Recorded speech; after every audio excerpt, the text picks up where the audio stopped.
Companies have been saving money on taxes using the Section 179 deduction since 1958. Section 179 allows you to deduct the full purchase price of qualifying equipment, up to a certain amount, in the year it was put into service. This creates a larger initial expense deduction than using the standard depreciation method and reduces your tax burden in that first year.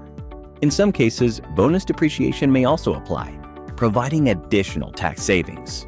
Eligible equipment includes new and used qualifying depreciating assets such as heavy equipment, machinery, office equipment, software, and some business vehicles.